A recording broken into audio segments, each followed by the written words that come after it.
تو جناب ابراہیم نے کہا بار الہ یہاں ہے کون؟ میں ہوں، جناب اسماعیل میرے فرزند اور میری زوجہ جناب ہاجرہ۔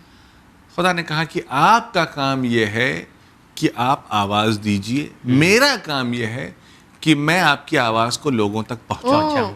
واہ جی۔ جناب ابراہیم اس مقام پر کھڑے ہوئے اس پتھر پر، اور وہ پتھر ہوا میں بلند ہوا، اور کہا جاتا ہے روایات میں ہے کہ وہ کوہ ابو قبیس کی برابر تک وہ ہوا میں اٹھا، اور وہاں پر کھڑے ہو کر آپ نے لوگوں کو حج کے لیے دعوت دی۔ اور اس آواز کو اللہ نے پوری کائنات میں جو لوگ اس وقت موجود تھے ان تک پہنچایا، اور نہ فقط ان تک بلکہ جو لوگ اپنے ماں کے رحم میں تھے ان تک، جو باپ کے صلب میں تھے ان تک، جو عالم ذر میں تھے ان تک بھی اس آواز کو پہنچایا۔ اچھا واہ۔ اب مثلا آج سے جناب ابراہیم کا یہ جو واقعہ ہے کم سے کم 4000 سال پرانا ہے، کیونکہ جناب اسماعیل سے بھی پہلے جناب عیسیٰ، جناب موسیٰ سے پہلے جناب ابراہیم، تو اس زمانے میں جو انہوں نے آواز دی اس کو عالم، ہم اور آپ صلب میں تو نہیں تھے کیونکہ ہمارے والد بھی نہیں تھے، ان کے والد بھی نہیں تھے، تو ہم عالم ذر میں تھے، وہ آواز ہم کو وہاں تک گئی، اور ہم نے اس عالم میں بھی اس پہ لبیک کہا۔ اور امام صادق علیہ الصلوۃ والسلام سے یہ حدیث ہے کہ جس کسی نے اس عالم میں جناب ابراہیم کی آواز پہ لبیک کہا، اللہ نے اسے توفیق حج عطا کی۔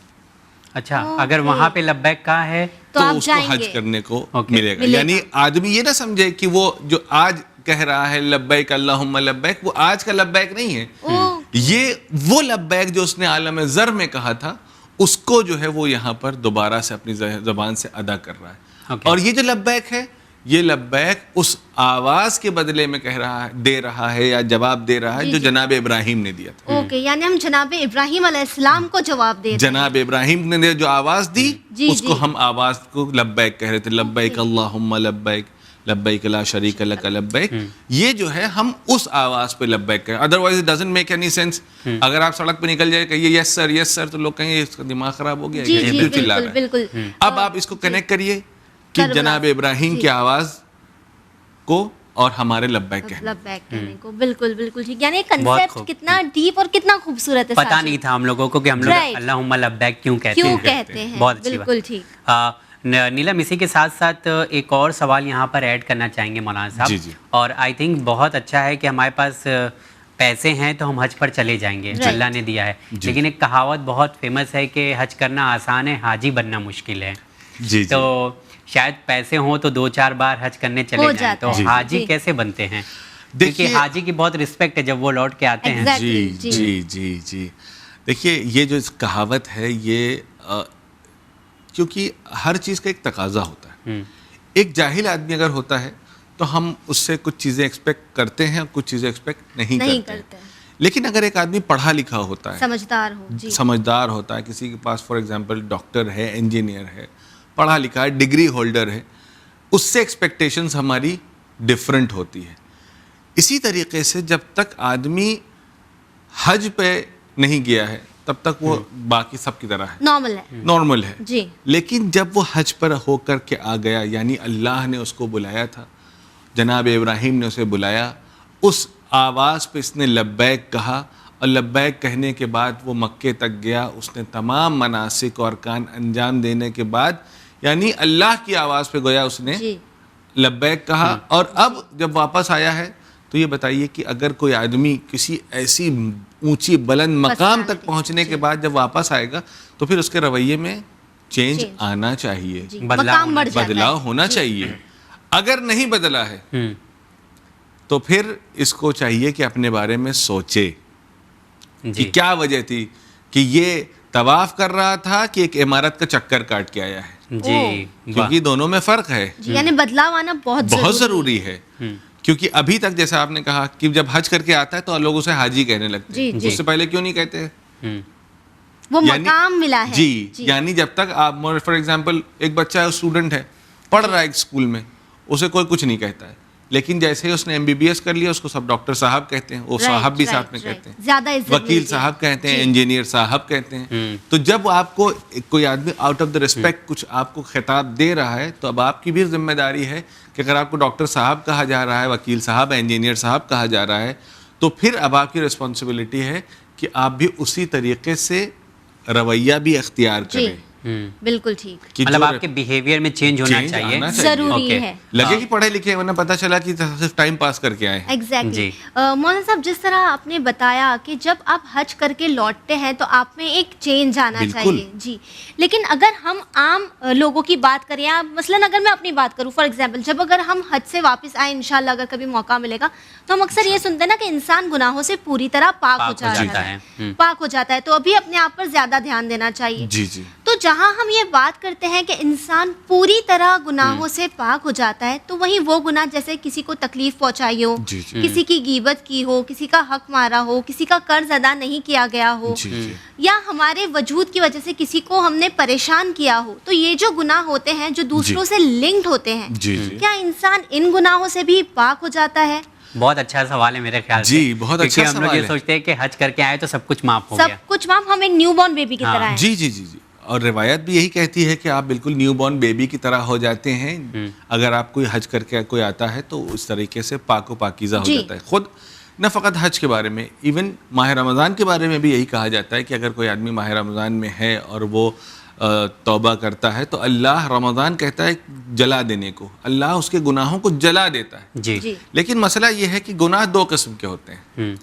ایک گناہ وہ ہے جو اللہ کی شان میں اس نے اس کی نافرمانی کیا, واجبات پر عمل نہ کرنا, محرمات کو انجام دینا, مثلا نماز نہیں پڑھا تو گناہ ہے, کسی کی دلازاری نہیں جسے کہہ سکتے ہیں. ہاں, یعنی اس کا کنیکشن جو ہے انسان کا ہے اور ڈائریکٹ خدا سے, کسی اور سے مطلب نہیں ہے, تھرڈ پرسن اس میں انکلوڈڈ نہیں ہے. تو ایک یہ ہو گیا. دوسرا جو آپ نے اشارہ کیا جس میں حق الناس ہے, یعنی انسان کو ہم نے پڑوسی کو پریشان کر رہے ہیں, یا کسی کا مار ہڑپ کے بیٹھ گئے ہیں, یا کسی کا قرضہ ہے پیسے لیکن نہیں دے رہے. تو یہ جو ہے, جو حق الناس جسے کہا جاتا ہے, یہ معاف نہیں ہوتا ہے. ایون جو شہداء ہیں ان کے اوپر سے بھی حق الناس معاف نہیں ہوتا ہے. جی, حق الناس معاف نہیں ہوتا ہے, لیکن ان کا حساب کتاب تھوڑا ڈفرینٹ ہوتا ہے. اس میں خود خدا چونکہ اس کی راہ میں اس نے قربانی پیش کی ہے, تو خدا کہتا ہے کہ میرے بندے کو سے راضی ہونے کے لیے تم کیا چاہتے ہو. مثلا اس شہید نے کسی کا حق مثلا مارا تھا, اس کا حق الناس اس کی گردن پہ تھا, تو اگر جب تک وہ نہیں معاف کرے گا جس کا حق لیا ہے, تب تک اللہ بھی اس کو معاف نہیں کر سکتا ہے. اللہ نے اپنی طرف سے اسے معاف کر دیا, اس کے سارے گناہ بخش دیے کیونکہ راہ خدا میں اس نے جان دی. لیکن دوسرے انسان کا جو حق الناس ہے وہ باقی ہے. تو اب جو ہے اس کے پاس ہے ہی کیا, تو خدا کہے گا کہ اس نے میری راہ میں قربانی پیش کی ہے, تو اب اس کو معاف کرنے کے لیے تم کیا چاہتے ہو. تو جو مانگنا ہے پھر آدمی مانگ لے کہ بھائی مجھے بھی جنت چاہیے. تو خدا کہے گا ٹھیک ہے, میرے اس بندے کے لیے تمہیں جنت دے دوں, کیا ہے اس کے لیے.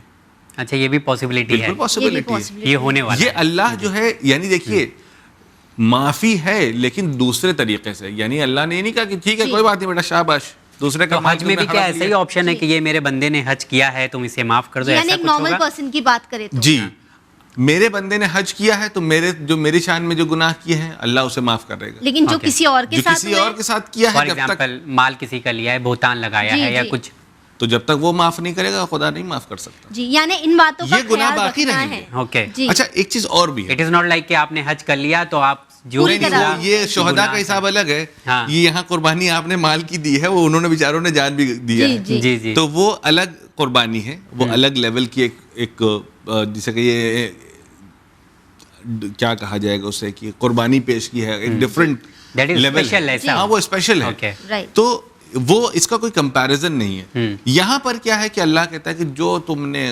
معصیتیں کی ہیں, گناہ کیے ہیں, وہ میں معاف کر دوں گا, لیکن حق الناس باقی رہے گا.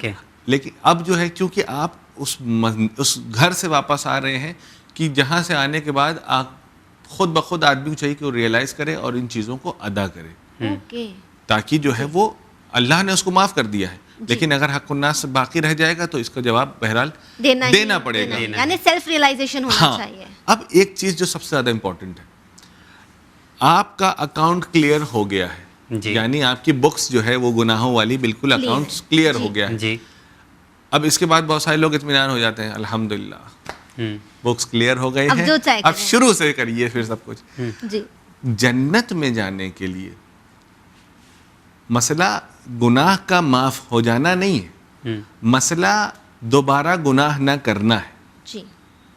ایک بار مثلا ایک آدمی نے لون لیا ہے, ایک بار کسی آدمی نے کوئی کار خیر کرنے والا ہے, اس نے پوچھا کتنا لون ہے بھائی تمہارا, اس نے کہا کہ بہت حالات خراب ہے, میرا مثلا 2 لاکھ روپے کا لون ہے. کہا اچھا ٹھیک ہے میں تمہارا لون ادا کر دیتا ہوں. اس نے لون ادا کر دیا. اب آدمی خوش نہ ہو کہ الحمدللہ 2 لاکھ ادا ہو گیا, چلو پھر سے ہم لوگ دوبارہ 2 لاکھ لون لے لیتے ہیں.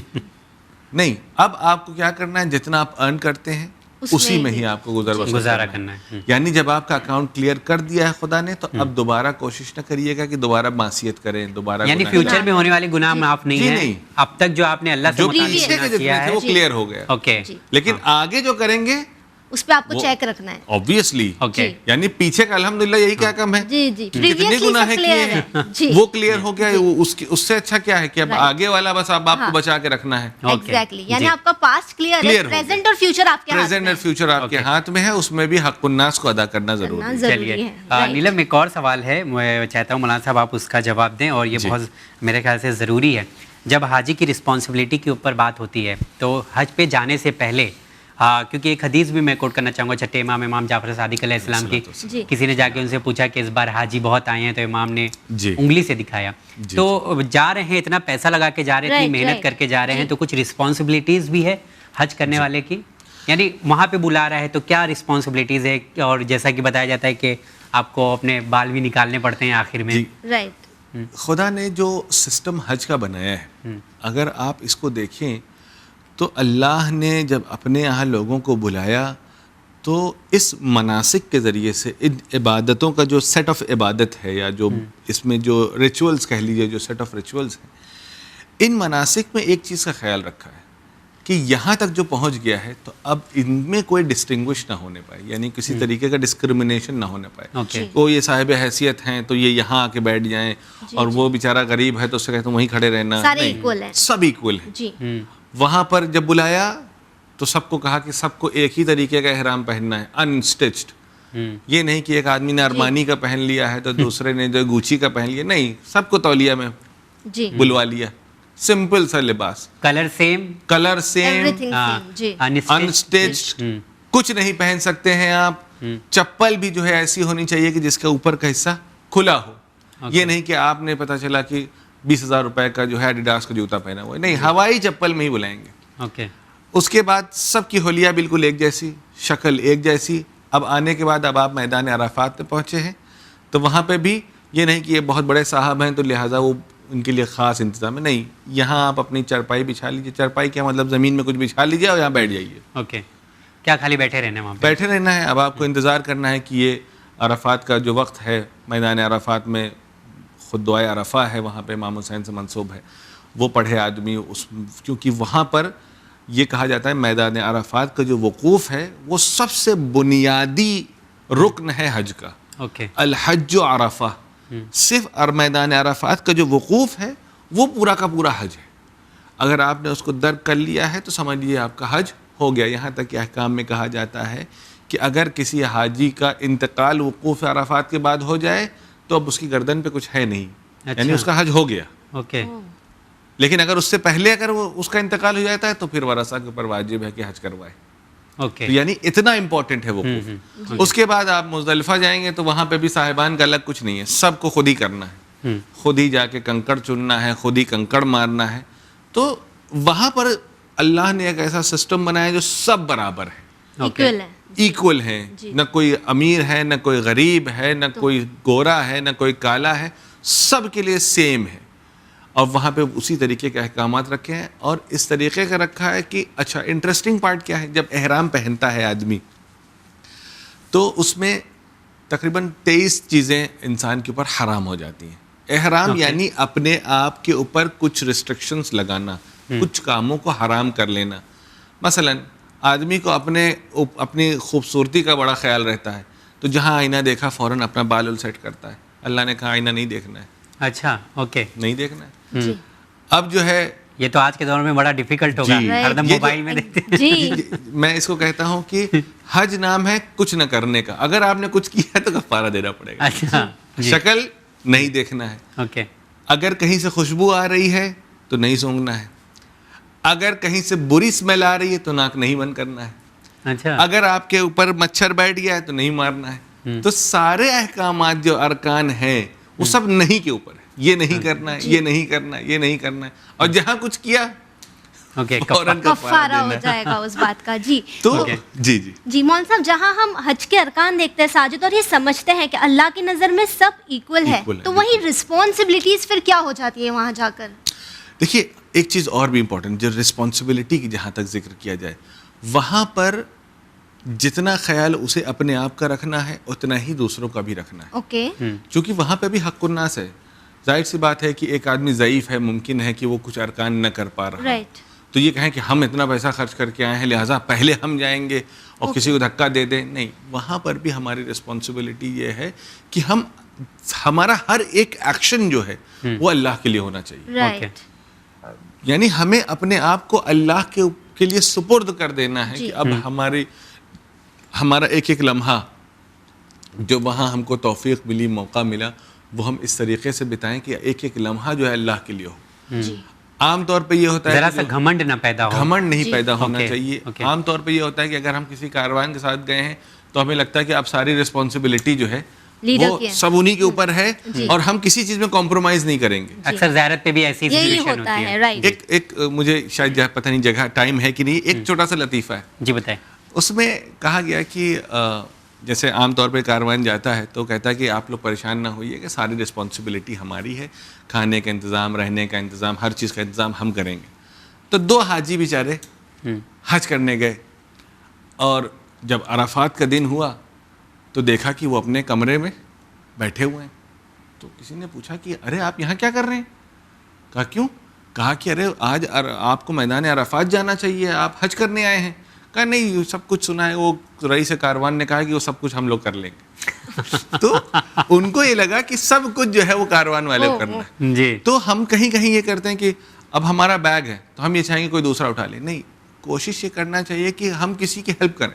رائٹ, دوسروں کے کام ہے. خود حج سے ریلیٹڈ نہیں ہے, لیکن امام خمینی کے بارے میں ملتا ہے کہ جب وہ کبھی زیارت پہ مشہد جایا کرتے تھے تو وہ زیادہ تر وقت جو ہے وہ اپنے جو ساتھ ان کے جو دوستان آئے ہوئے تھے, جو فرینڈز آئے ہوئے تھے ان کے ساتھ, ان کی خدمت میں صرف کرتے تھے. زیارت کیا, واپس آ گئے. پھر کبھی کھانا پکانے میں, کبھی جو ہے گھر کی صاف صفائی میں, یا جہاں رکتے تھے اس میں صرف کرتے تھے. کیوں؟ کیونکہ ٹیکنیکلی دیکھا جائے تو وہ اپنے دوست کی خدمت نہیں کر رہے ہیں, وہ جو امام رضا کا زائر ہے اس کی خدمت کر رہے ہیں. جی جی. تو وہاں پر بھی ہمیں خیال رکھنا چاہیے کہ ہم اگر کسی کی ہیلپ کر رہے ہیں تو ہمارے ساتھ آیا ہوا فیلو پیسنجر نہیں ہے یا زائر نہیں ہے, یہ حاجی ہے جس کی خدمت کا ہمیں موقع ملا. بالکل ٹھیک, اور ان موقع کو نہ گوایا جائے. بالکل. خود یہاں پہ ایک میں چاہوں گا اس کو بھی ذکر کروں کہ امام سجاد علیہ السلام جب حج پہ جاتے تھے تو ہمیشہ کوشش یہ کرتے تھے کہ ایسے کاروان کے ساتھ جائیں کہ جس میں انہیں کوئی نہ پہچانتا ہو. رائٹ. کیوں نہ پہچانتا ہو؟ تاکہ جب وہ کسی کی خدمت کریں تو کسی کو پتہ نہ ہو. ایک مرتبہ ایک قافلے میں آپ تھے اور کسی نے کہا کہ اب ظاہر سی بات ہے پیدل اس زمانے میں سفر ہوتا تو پیر دبا رہا, تو امام آ کے پیر دبا رہا. اب آپ تصور کریں یہ کون ہے؟ اللہ اکبر. امام سجاد ایک جا رہے ہیں, نہیں پہچانتا ہے, دیکھا کہ پیر میں تکلیف ہے, آ کے پیر دبانے لگے. کبھی کوئی سامان نہیں اٹھا پا رہا تو اس کے سامان ڈھونے لگے, مدد کرنے لگے. کچن میں جا کے اس کی ہیلپ کر رہے ہیں کہ باورچی خانہ تیار ہو جائے. تو اسی عالم میں ایک چاہنے والا آیا, اس نے دیکھا کہ امام کسی کا پیر دبا رہے ہیں, کسی کے سامان اٹھا رہے ہیں. تو اس نے دیکھنے کے بعد فوراً مولا کو پہچان لیا. اس نے کہا کہ کاروان والوں کو جمع کیا, تم لوگ کا دماغ خراب ہو گیا ہے, تم کو پتہ ہے یہ کون ہے؟ کیونکہ عام طور پہ ہوتا ہے کیا ہے کہ ایسے کاروان میں اگر جائیے اور ایسا کوئی ہیلپ کرنے والا مل جاتا ہے تو بہت لوگ خوش ہو جاتے ہیں, الحمدللہ ایک آدمی آ گیا ہمارا بیگ اٹھانے کے لیے. جی جی جی. تو تم کہا کہ تمہارا دماغ خراب ہے, تمہیں پتہ یہ کون ہے؟ کہا کہ ہمیں کیا پتہ, ہم جا رہے تھے حج پہ, انہوں نے کہا ہم بھی آپ کے ساتھ چلنا چاہتے ہیں. انہوں نے کہا بسم اللہ چلیے. تو کہا یہ علی ابن الحسین ہے. امام حسین کے فرزند ہیں، پیغمبر کے نواسے ہیں. جیسے ہی سنا فوراً سارے کے سارے جتنے بھی کاروان والے تھے انہوں نے سب نے معافی مانگنا شروع کر دیا کہ مولا ہم کو سے غلطی ہو گئی، معذرت چاہتے ہیں. مولا نے کہا اس انسان کو خطاب کر کے جو مولا کو پہچانتا تھا، مولا نے کہا وائے ہو تم پر. اس نے کیا کیا؟ وہ چاہ رہا تھا کہ ہم مولا کی مدد کر رہے ہیں، لیکن امام نے کیا کہا وائے ہو تم پر کہ تم نے مجھ سے یہ خدمت کا موقع بھی چھین لیا. جی یعنی کتنا اہمیت رکھتا ہے خدمت کرنا. جی جی مولانا صاحب بہت بہت شکریہ، آپ نے وقت نکالا اور ہمارے ساتھ پروگرام میں آئے. اور جس طرح سے ہم لوگ بات کر رہے تھے چرچا ٹائم میں، ناظرین آپ نے بھی دھیان دیا ہوگا کہ حاجی کی رسپانسبلٹی کیا ہے اور حج پر ہم جاتے ہیں تو اللہ نے حج کرنے کا حکم کیا دیا ہے. انشاءاللہ اگلے ایپیسوڈ میں پھر آپ سے ملاقات ہوگی انشاءاللہ. تو نیلم اجازت لیتے ہیں، انشاءاللہ اگلے ایپیسوڈ میں پھر ملاقات ہوگی ضرور. تو جی ہاں ناظرین، دیجیے اجازت، اپنے اپنوں کا خیال رکھیں. انشاءاللہ اگلے ایپیسوڈ میں چرچا ٹائم میں ایک اور ایسے موضوع کو لے کر ہم لوگ حاضر ہوں گے جو ہم سب کی ضرورت ہوگی، جس پر بات کرنے کی بہت زیادہ ضرورت ہوگی انشاءاللہ. دیکھتے رہیے چینل ون، بہت بہت شکریہ.